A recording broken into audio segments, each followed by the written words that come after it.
భవనాన్ని ఇచ్చుకొచ్చి గదిలో మార్చి మళ్ళీ కట్టారో ఏమో మాయజాలము తెలుసు మంత్రకారడి తెలుసు రెంటి కన్న ఇది ఇంకోటేమో నీలాకాశం నేలాకొస్తే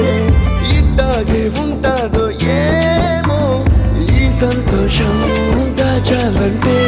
హృదయాలు ఓ వంద కావాలేమో ఇంతందంగా ఉంటుందా ఈ లోకం ఇన్నాళ్ళు ఈ మనసుకి తెలియాలే